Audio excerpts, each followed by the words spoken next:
Et là, on a bossé là qui, hein, bino, bon, mais mina, mango trop vite à besoin, mais, mon konzambo, quand on a 30 juin, où il y a l'élo, normalement, on doit changer l'étoile qui est figurée, qui se figure dans notre drapeau.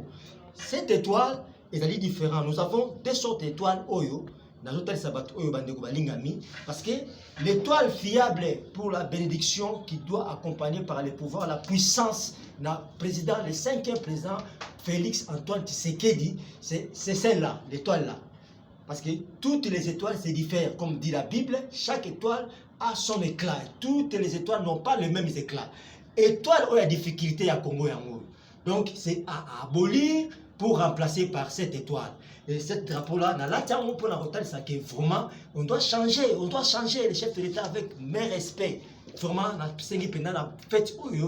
parce que la personne est venue qui va vraiment accompagner le Congo pour sa délivrance. Et c'est un énigme satanique. Donc, on adore les diables dans le bureau politique, dans l'école. Qu'est-ce qui est satanique entre les deux étoiles? C'est celle-là qui est aujourd'hui dans tous les drapeaux congolais. Au Tchang, chiffre 6. Non, c'est le chiffre de l'homme que Dieu a pris. C'est pas pour rien. C'est le chiffre de l'homme corrompu. Corruption. Pour parler de c'est spirituel. Ah. Donc, corruption, donc, pour que de l'autre côté, on a une corruptibilité. Pour parler de la bonne gouvernance. En fait, David, pardon, il y a une étoile. Oui. Bah, étoile, oh, télémissimi, bah, les moussus, tu as nombre, bah, chiffre, moi, on a kati. Donc, on a mis chiffre 8, chiffre 8, ils ont na kati. Et puis, oh, il y a 6. Et puis, on a nini, na mais quand le monde était corrompu, Nathan et Noé, Noé a fait entrer combien de personnes en H? C'est une question que je te pose. Donc, drapeau à Congo. Il y avait 8 personnes. Ils ont mabé pour faire voir, c'est un message que je communique pour faire voir. On doit changer parce que l'étoile fiable, il y a reine de Dieu, il y a justice. J'explique vite dans les Congolais. Dans le but qu'ils ont cadeau du savoir. C'est ça. Il y a deux formes triangulaires. Celle dessus, c'est la forme triangulaire qui représente le royaume des cieux. Et on a le royaume du monde.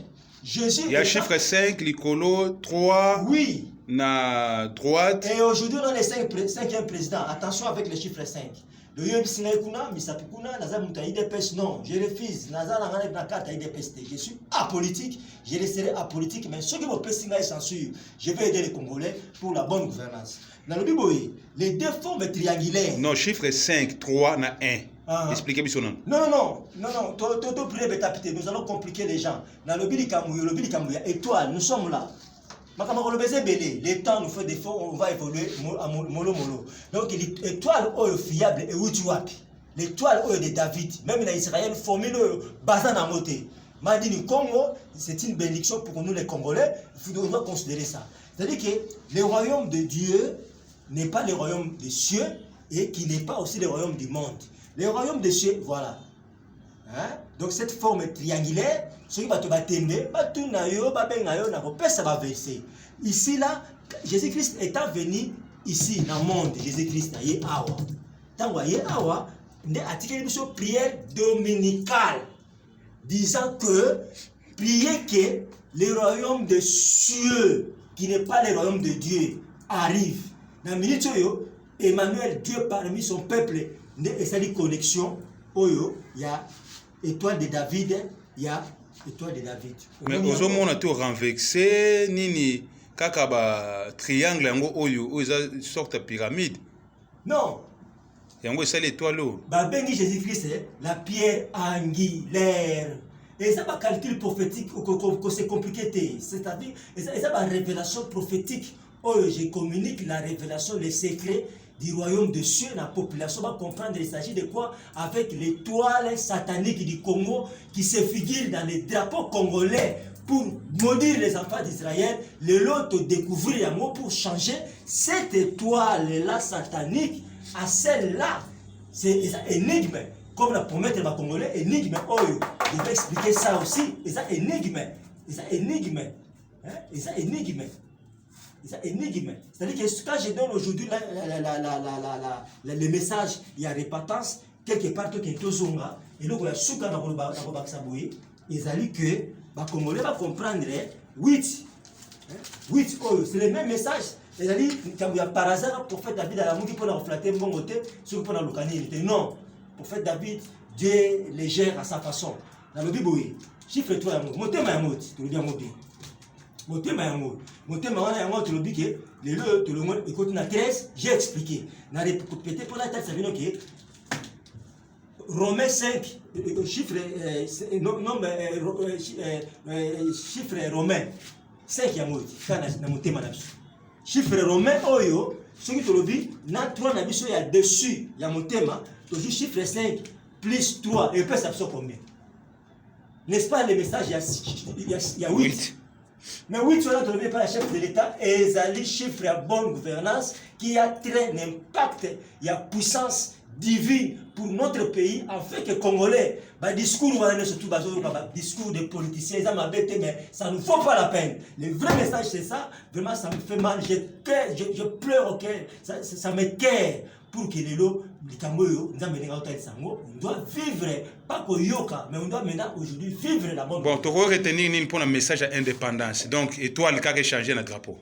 Oui, ce sont parmi les messages que moi j'ai donnés, ce sont la connaissance des savoirs, et donc tu vas comprendre que vraiment, on a démontré qu'on a. Et puis 30, c'est toujours dans le mystère caché à 8, dans le mystère de la croix, parce que la croix, dans le dit que... 30 juin. Oui, 30, on a démontré qu'il y a un bandela, parce que la moitié, c'est comme si tu n'as pas bien saisi.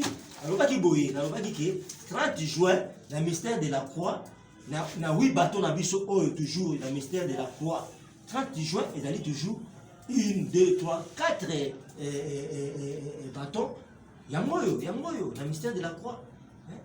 Donc, c'est pas pour rien, tant que c'est 30 pièces d'argent pour vendre Jésus-Christ, le corps de Jésus-Christ.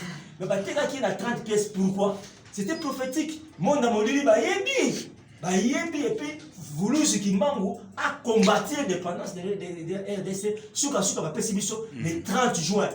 Donc, chiffre 6 wana, juin 6 wana, il y a dans le but, chiffre de l'homme, il y a étoile de l'homme corrompu, que le loyo, avec mes respects, le chef de l'État, le mot cannabiso, message, il y a 30 jours, ça va coller à commélater, il y a un confinement dans la mbo, moyen pour ça, n'importe quoi, ça t'est, message, et les cas. Chef de l'État. Papa David, rapidement, expliquez-moi ce mystère Yambisi. Mystère Yambisi, on dit que chiffre 4. Toujours des chiffres, 4. Chiffre 4, c'est le 4e président selon Nengi Voulouz qui Mangwaluba. 4e président Tangoya. Mais numéro 20, on le passe à poisson. Wow. Numéro 1, on le passe à poisson. Poisson à titre de présage. Néomoni 21 ans, et Yaki, et pas il y a président Nabiso, Antoine Félix Tshisekedi, à titre de présage, et il y a avant ma kamala Mouya, il y a numérologie 20. Même papa Nabiso, Théodore Ngoyi, pasteur, attaqué numéro 12. Je suis allé les voir, on a parlé dans un Mosakoli, je ne cherche pas l'argent, mais on va devoir là. Et puis, Awa, de Omonake, le Oyo, papa Nabiso, Félix Antoine Tshisekedi, Tango, Aboyi coalition, Aboyi batoté, il y a Aboyi batoté, les systèmes qu'il a refusé, au Monique, à 100 amis par le numéro 4, mais lui-même aussi les poissons étant vomis par le numéro 4, de Yamwana à 100 amis de Bimisi Awa. Excusez.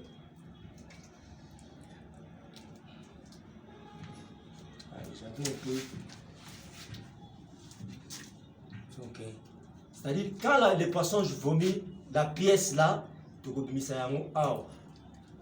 Je crois, caméraman, la nana bien. Moni, ils ont ça, ils ont biso.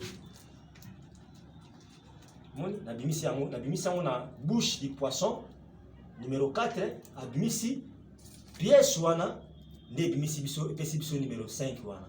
De 4 à 5, voilà, waouh, ce que vous bien. Donc, cadeau de connaissance pour les peuples congolais. Boloba Kibino Mokono Soke, sénateur à vie, Azanase Amaï poisson. Mais nous sommes à l'heure des poissons. Les Congolais ne sont dans l'heure des poissons. Je vais démontrer ça, c'est biblique. Mais ils ont la place, ils sont dans la poche, les marais de la mer. pêche qu'on a basala raté, c'est réservé au sel. Le lecteur biblique, Botala Yango Boyebi, et ça dans Ézéchiel 47.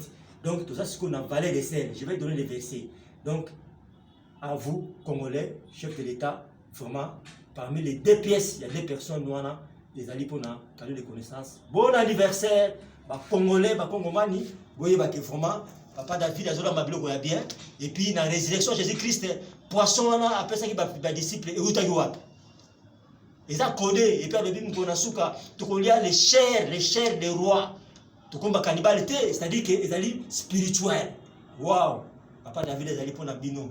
C'est pour la délivrance de la RDC.